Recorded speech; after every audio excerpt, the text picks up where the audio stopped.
اگر آپ قربانی کر رہے ہیں تو مناسب یہی ہے کہ قربانی کے گوشت کے آپ 3 حصے کریں. ایک حصہ اپنے گھر میں رکھیں، دوسرا حصہ غریبوں میں تقسیم کر دیں، تیسرا حصہ اپنے رشتہ داروں میں تقسیم کر دیں.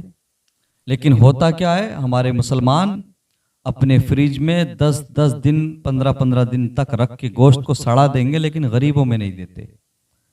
میرے مصطفیٰ کریم صلی اللہ تعالی وسلم کے پیارے دیوانوں، یہ اللہ کا فضل ہے، اس کا احسان ہے کہ ہمیں اور آپ کو قربانی کا گوشت کھانے کی اجازت ملی. یہ مصطفیٰ کریم کا صدقہ ہے، ورنہ پہلے انبیاء کی امتوں میں جب قربانی کی جاتی تھی تو پہلے اجازت نہیں تھی قربانی کا گوشت کھانے کی. یہ صرف امت محمدیہ کے لیے ہے، ورنہ پہلے انبیاء کی امتیں قربانی کا گوشت نہیں کھاتی تھیں. اور ایک اور چیز پہلے دنیا ہی میں ظاہر ہو جاتا تھا کس کی قربانی قبول ہوئی ہے کس کی نہیں ہوئی ہے. آج اللہ کا احسان ہے، اس کا فضل ہے، اپنے محبوب کے صدقے میں اس نے کرم کیا کہ ایمان والے قربانی کرتے ہیں تو اللہ رب العزت اس کو پردے میں رکھتا ہے کہ کس کی قبول ہوئی کس کی نہیں ہوئی. جانتے ہیں آپ، پہلے انبیاء کی امتوں میں جب قربانی کی جاتی تھی تو قربانی کے گوشت کو جنگل میں لے جا کر رکھ دیا جاتا تھا، پہاڑ پہ لے جا کر، صحرا میں لے جا کر رکھ دیا جاتا تھا. پھر آسمان سے بجلی کڑکتی تھی، آسمان سے ایک ایسی آگ نمودار ہوتی تھی جس کے اندر دھواں نہیں ہوتا تھا، جس کو عام زبان میں آسمانی بجلی کہیں تو مناسب ہوگا. وہ آتی اور اس گوشت کو اپنے اندر سما لیتی یا جلا کر راکھ کر دیتی. اللہ اکبر. غور کریں آپ، ایک تو گوشت کھانے نہیں ملتا تھا، دوسرا یہ کہ یہ ظاہر ہو جاتا تھا، لوگوں پہ عیا ہو جاتا تھا کہ کس کی قربانی قبول ہوئی کس کی نہیں ہوئی. جن لوگوں کی قربانی قبول ہوا کرتی تھی ان لوگوں کے گوشت کو آسمانی بجلی جلا دیا کرتی تھی، اور جن لوگوں کی قربانی قبول نہیں ہوتی تھی ان کے گوشت کو آسمانی بجلی نہیں جلایا کرتی تھی. آپ ذرا غور تو کریں، ہمارے اور آپ کے لیے کتنی آسانیاں ہیں، کتنا بڑا رب کا احسان ہے. ہمیں رسوائی سے بچایا رب نے. اگر اب بھی ایسا ہی ہوتا کہ دنیا ہی میں لوگوں کے سامنے یہ ظاہر ہو جایا کرتا کہ کس کی قربانی قبول ہوئی کس کی نہیں ہوئی، تو نہ جانے کتنے لوگ آج رسوا ہو جاتے. وہ لوگ جو دکھاوا کرتے ہیں، ریاکاری کرتے ہیں، شو آف کرتے ہیں کہ میرا 50,000 کا بکرا ہے، کوئی کہتا ہے 1,00,000 کا میں جانور لے کے آیا ہوں، نہ جانے کتنے لوگ شرمندہ ہو جاتے. یہ رب کا فضل ہے کہ اس نے اس چیز کو پردے میں رکھا. تو ہمیں رب کا شکر ادا کرنا چاہیے، اور عبادت کرنے میں، قربانی کرنے میں ہمیں بالکل بھی ریا سے کام نہیں لینا چاہیے، دکھاوے سے کام نہیں لینا چاہیے. ہماری خالص نیت یہ ہونا چاہیے کہ ہم اللہ اور اس کے رسول کی رضا حاصل کرنے کے لیے قربانی کر رہے ہیں. میرے مصطفیٰ کریم صلی اللہ تعالی وسلم کے پیارے دیوانوں، یہ بھی دیکھا جاتا ہے کہ بعض لوگ تو گوشت کی نیت سے قربانی کرتے ہیں. ارے بھئی قربانی کے ایام ہے، بقرہ عید کا موقع ہے، بچے کہاں جائیں گے، گھر میں گوشت بننا چاہیے، چلو کم سے کم 1 ہفتہ 10 دن گھر میں گوشت بنے گا اس لیے قربانی کر لیتے ہیں، بچوں کو پریشانی نہ ہو، بچوں کو دقت نہ ہو، بچے خوش ہوں گے. اس طرح کی نیت بھی لوگ رکھتے ہیں. اگر آپ ایسی نیت رکھ کے قربانی کرتے ہیں تو قربانی کا ثواب کم ہو جائے گا. آپ پیسہ بھی خرچ کر رہے ہیں، قربانی بھی کر رہے ہیں، اور ثواب سے محروم رہ جائیں. یہ تو دانشمندانہ فیصلہ نہیں ہے. آپ نیت یہ رکھیں، سوچ یہ رکھیں کہ ہمیں اللہ اور اس کے رسول کی رضا حاصل کرنا ہے، بس اس لیے ہم قربانی کر رہے ہیں. گوشت تو مل رہی ہے کھانے. ارے بھئی آپ کو کس نے روکا؟ گوشت کھائیے. آپ مصطفیٰ کریم کی امت میں، آپ کو گوشت کھانے سے نہیں روکا گیا. پہلے انبیاء کی امتوں کو گوشت کھانے سے روکا گیا تھا، آپ کو نہیں روکا گیا ہے. لیکن اس کا یہ مطلب نہیں ہے کہ آپ نہ غریبوں کو دیکھیں، نہ محلے والوں کو دیکھیں، نہ رشتہ داروں کو دیکھیں، اور اپنے گھر کے اندر ہی فریج کے اندر ڈال کر گوشت کو سڑا دیں. یار سائنٹیفک وے میں بھی دیکھیے، اگر آپ زیادہ دن تک گوشت کو فریج میں رکھ کر کھائیں گے تو بیماریاں ہونے کا بھی خطرہ ہے.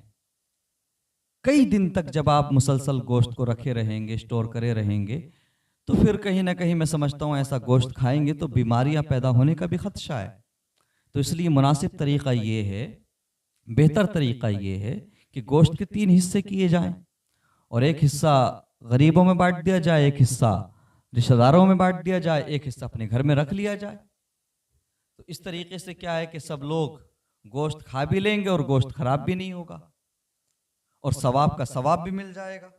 میں یہاں پر یہ بھی کلیریفائی کرتا چلوں، آج کل یہ بھی دیکھا جاتا ہے صاحب گھر کے اندر کئی مالی کے نصاب ہیں، لیکن ایک بندہ قربانی کر کے نبٹ گیا، بات ختم ہو گئی. یاد رکھیں گھر میں جتنے بھی لوگ مالی کے نصاب ہیں سب پر لازم ہے، سب پر واجب ہے وہ قربانی کریں.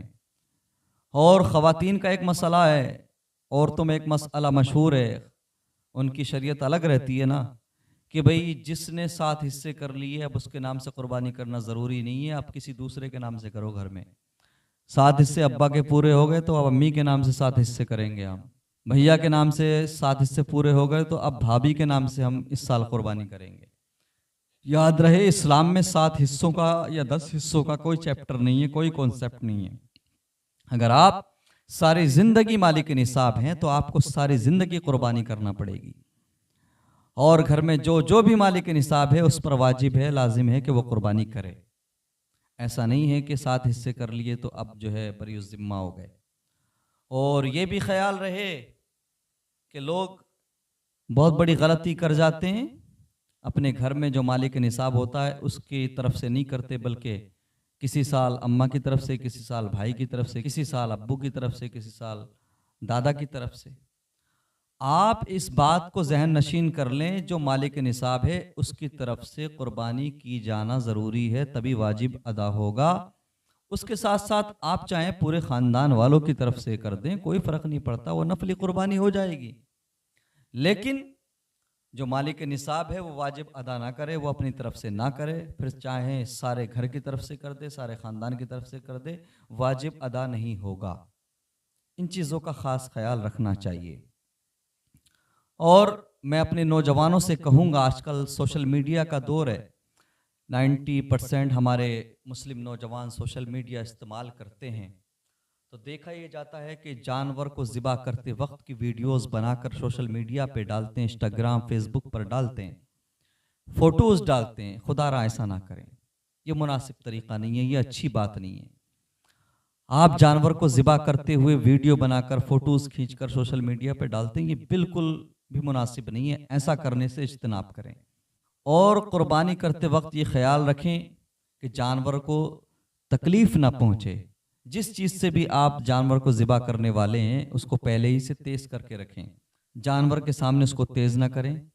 کھٹل چھری سے جانور کو ذبح نہ کریں، اس سے زیادہ تکلیف ہوتی ہے، تیز چھری سے کریں. اور ساتھ ہی ساتھ اس چیز کا بھی خیال رکھیں، ایسی جگہ پر قربانی کریں کہ جہاں پر مٹی ہو، تاکہ جانور کا خون مٹی اپنے اندر جذب کر لے. نالیوں میں، راستوں میں جانوروں کا خون بہانے سے بچیں، یہ بھی مناسب طریقہ نہیں ہے. اور اخلاقیات کے اعتبار سے بھی یہ بالکل اچھی روش نہیں ہے. ان چھوٹی چھوٹی باتوں کا خیال رکھنا بھی ہمارا فرض ہے، ہم پر ضروری ہے.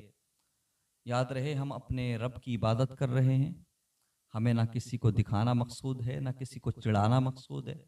ہم اللہ کی عبادت کر رہے ہیں، تو ہمیں دنیا سے کیا غرض؟ ہم کیوں دوسرے لوگوں کو چڑھائیں گے ویڈیوز ڈال کے، فوٹوز ڈال کے، یا ہم کیوں نالیوں میں یا راستوں میں خون بہائیں گے؟ ان چیزوں کا خیال رکھیں. اللہ رب العزت سے دعا ہے پروردگار تمام ایمان والوں کی قربانی کو قبول فرمائے. وآخر دعوانا ان الحمد للہ رب العالمین وما علینا الا البلاغ.